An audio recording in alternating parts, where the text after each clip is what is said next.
नमस्कार, SN news चॅनलमध्ये आपलं स्वागत आहे।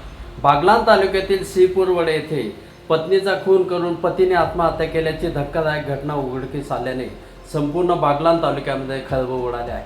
कौटुंबिक वादातून ही घटना घडल्याचा प्राथमिक अंदाज पोलिसांनी व्यक्त केला असून या दुहेरी मृत्यूमुळे गाव आणि पंचक्रोशीमध्ये हळहळ व्यक्त होत आहे। पोलीस सूत्रांकडून मिळालेल्या माहितीनुसार श्रीपूरवडे जायखेडा रस्त्यालगत शेतात वास्तव्यास असलेले 65 वर्षीय मुरलीधर राघव ठाकरे आणि त्यांची पत्नी 58 वर्षीय यशोदाबाई मुरलीधर ठाकरे हे दोघे घरी एकटेच होते। त्यांचा मुलगा समाधान ठाकरे व सून हे नातेवाईकांच्या लग्न समारंभासाठी बाहेरगावी गेले होते। दरम्यान पती पत्नीमध्ये झालेल्या अंतर्गत कौटुंबिक वादातून मुरलीधर ठाकरे यांनी संतापाच्या भरात कोयत्याने पत्नी यशोदाबाई यांच्यावर वार केल्याचे सांगितले जात आहे। यात त्यांचा जागीच मृत्यू झाला।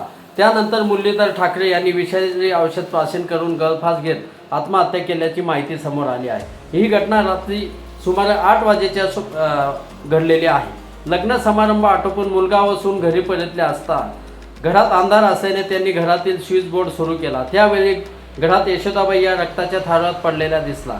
हा प्रकार पाहून त्यांनी आरडाओरड केल्याने आजूबाजूचे नागरिक घटनास्थळी धावले। नागरिकांनी तातडीने 112 क्रमांकावर संपर्क साधून पोलिसांना माहिती दिली। घटनेची माहिती मिळताच पोलीस कर्मचारी पृथ्वीराज बारगर यांनी घटनास्थळी धाव घेत प्राथमिक पाहणी केली।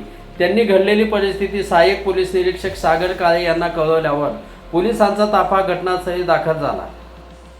न्यायवैद्यकीय पथकाने घटनास्थळी भेट देत पुरावे संकलित केले। विभागीय पोलीस निरीक्षक यशवंत बाविस्कर यांनी घटनास्थळी भेट देऊन पाहणी केली। दोघांचे मृतदेह पुढील तपासणीसाठी नामपूर ग्रामीण रुग्णालयात हलवण्यात आले। तिथे वैद्यकीय अधिकारी डॉक्टर निलेश हिरे आणि डॉक्टर सुराज देशमुख यांनी शवविच्छेदन केले। त्यानंतर मृतदेह नातेवाईकांच्या ताब्यात देण्यात आले। श्रीपूरवडे येथे अत्यंत शोकाकुल वातावरणामध्ये दोघा पती पत्नीवर अंत्यसंस्कार करण्यात आले असून त्यांच्या मागे एक मुलगा, 2 मुली आणि नातवंडे असा परिवार आहे। मात्र बागलाण तालुक्यातील श्रीपूरवडे येथे पत्नीचा खून करून पतीने आत्महत्या केल्याची घटना उघडकीस आल्याने संपूर्ण बागलाण तालुक्यामध्ये खळबळ उडाली आहे। कौटुंबिक वादातून ही घटना घडल्याचा प्राथमिक अंदाज व्यक्त केला जात असला तरी अधिक तपास पोलीस करीत आहेत। एसएन न्यूजसाठी प्रतिनिधी सतीश कापडनीस, बागलाण। धन्यवाद।